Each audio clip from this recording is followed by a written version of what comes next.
শিশু মনে ঈমানের পরিচর্যা ১৩তম দিন। ঈমানের খুঁটিসমূহের সাথে শিশুকে সংযুক্ত করা। ঈমানের রুকনসমূহের সাথে শিশুর সম্পর্ক স্থাপনের কাজ জন্ম থেকে শুরু হয়ে মৃত্যু পর্যন্ত চলমান থাকে। এর জন্য কোনো প্রাতিষ্ঠানিক প্রোগ্রাম বা কোর্সের প্রয়োজন হয় না। দৈনন্দিন জীবনের সাধারণ ঘটনা, পিতামাতা ও সন্তানের পারস্পরিক সম্পর্কের মাধ্যমে ঈমানের রুকনসমূহের সাথে সম্পর্ক গড়ে ওঠে। বস্তুত এটাই হলো সন্তান প্রতিপালনের কেন্দ্রীয় বিষয়। কিভাবে শিশুকে ঈমানের রুকনসমূহের সাথে জুড়ে দেওয়া যায়, কিভাবে আল্লাহ, ফেরেশতা, নবী রসুলগণ, কিতাবসমূহ, বিচার দিবস তথা আখিরাত ও তাকদীরের প্রতি শিশুকে সংযুক্ত করা যায়, এই মর্মে আলোচ্য অধ্যায়ে কিছু ব্যবহারিক ধারণা ও পরামর্শ প্রদান করা হয়েছে। আল্লাহ, যিনি উচ্চ, যিনি শক্তিমান। আউযু বিল্লাহি মিনাশ শাইতানির রাজিম।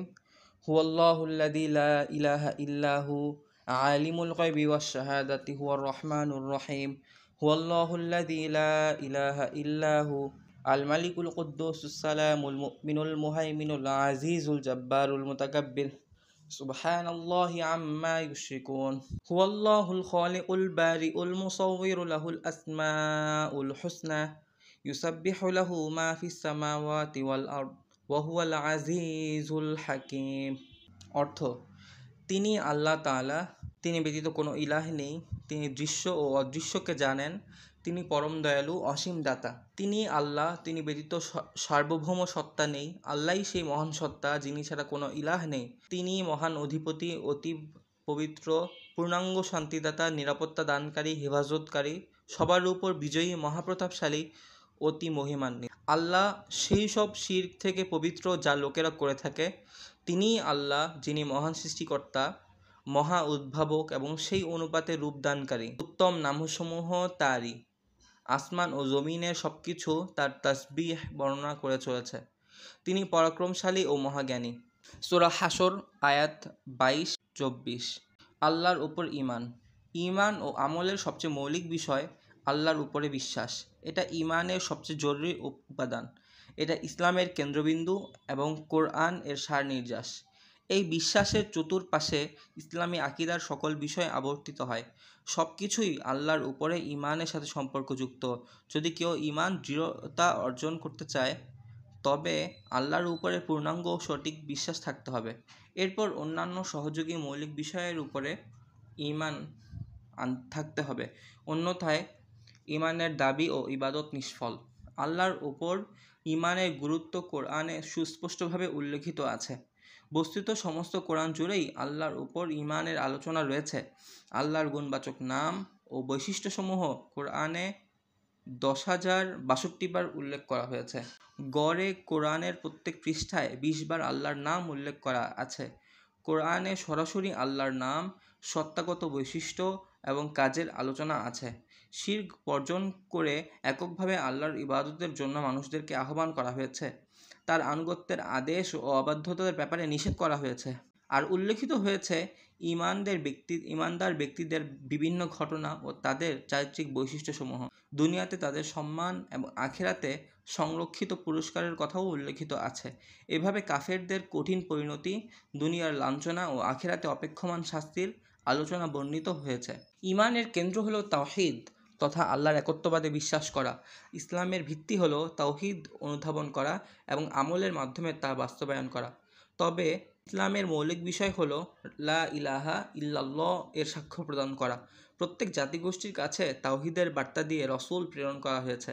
নবী রসুলগণ সর্বপ্রথম মানুষদেরকে যে বিষয়ের দিকে আহ্বান করতেন সেটা তাওহীদ। তাওহীদের সারসংক্ষেপ এভাবে উল্লেখ করা যায়: আল্লাহ, তার রাজত্ব ও কাজে কোনো শরিক নেই, একমাত্র তিনিই রব। এটা হলো তাওহীদ আর রুবুবিয়াত। তার ইবাদতে কোনো সমকক্ষ বা প্রতিদ্বন্দ্বী নেই। এটি হচ্ছে তাওহীদ আল উলুহিয়াত। গুণ ও সত্তাগত বৈশিষ্ট্যে তার সমকক্ষ কেউ নেই। এটা হচ্ছে তাওহীদ আল আসমা ওয়াস সিফাত। আল্লাহ আমাদের রব, প্রভু, মনিব এবং সবকিছুর তিনিই মালিক। জগতের সবকিছু তিনি পরিচালনা করেন। তিনি রিজিক দাতা। তিনি যা ইচ্ছা প্রদান করেন, যা ইচ্ছা বিরত রাখেন। তিনি অনুমতি প্রদান করেন, তিনি নিষেধাজ্ঞা জারি করেন, তিনি জীবন মৃত্যু ঘটান। এভাবে সকল ইবাদতের তিনিই একমাত্র যোগ্য সত্তা। আল্লাহর ওপর ঈমান মানুষের সৃষ্টিগত সহজাত বৈশিষ্ট্য। এই বিষয়ে পূর্বের অধ্যায়ে বিশদ আলোচনা করা হয়েছে। এমনকি যারা আল্লাহর কাছে আত্মসমর্পণ কিংবা ইবাদত করে না, তারাও নিজেদের ফিতরাতগত বৈশিষ্ট্যের কারণে আল্লাহর অস্তিত্ব অনুভব করে। আল্লাহ বলেছেন, ওয়ালা ইন সাআলতাহুম মান খালাকাহুম লায়াকুলুন্নাল্লাহ ফাআন্না ইউফাকুন। যদি আপনি তাদেরকে জিজ্ঞেস করেন কে তাদেরকে সৃষ্টি করেছে, তবে অবশ্যই তারা বলবে আল্লাহ। অতঃপর তারা কোথায় ফিরে যাচ্ছে? সূরা যুখরুফ আয়াত 87। ওয়ালা ইন সাআলতাহুম মান খালাকাস সামাওয়াতি ওয়াল আরদা লায়াকুলুন্নাল্লাহ قل أفرأيتم ما تدعون من دون الله إن أرادني الله بضر هل هن كاشفات ضره أو أرادني برحمة هل هن ممسكات رحمته قل حسبي الله আলাইহি ইয়াতাওয়াক্কালুল মুতাওয়াক্কিলুন।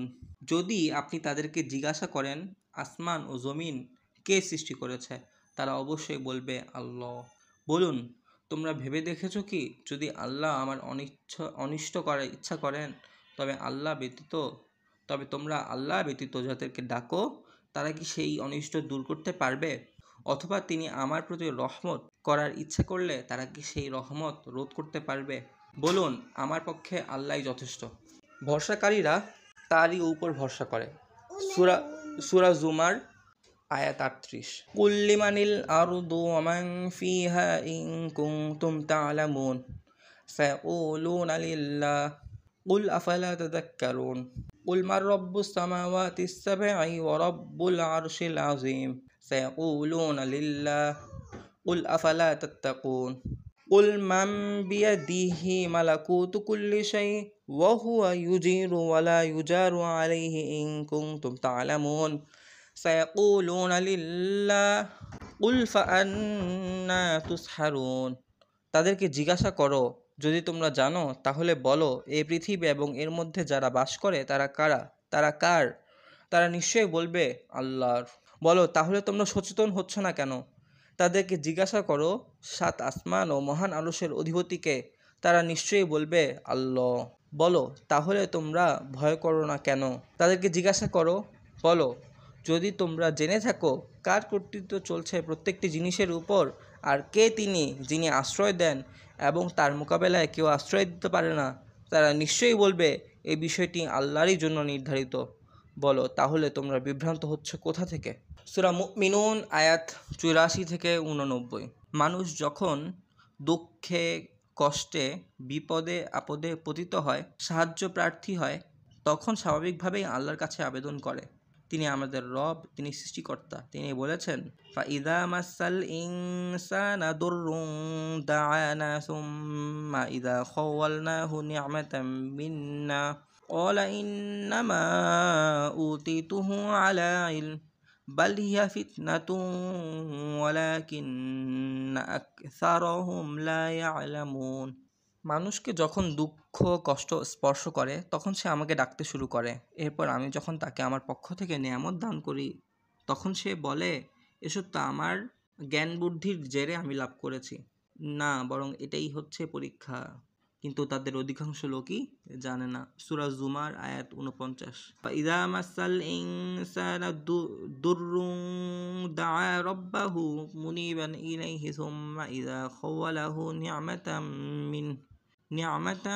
মিনহু নাসিয়া মা কানা ইয়াদউ ইলাইহি মিন ক্বাবলু ওয়া জাআলা লিল্লাহি আনদাদাল লিয়ুদিল্লা আন সাবিলিহি।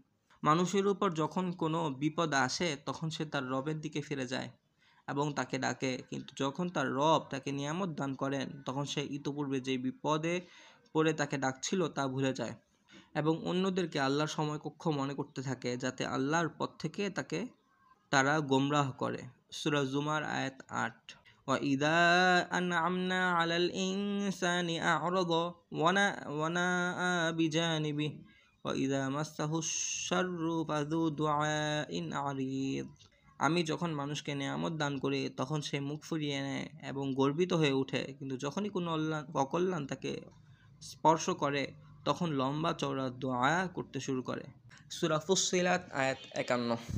মানুষ জন্মগত সহজাত বৈশিষ্ট্য ও নিজের বুদ্ধি বিবেকের মাধ্যমেই আল্লাহ ও তাওহীদের উপর ঈমান অর্জন করতে পারে। এর সাথে অতিরিক্ত প্রমাণ হিসেবে আল্লাহ ওহী নাজিল করেছেন।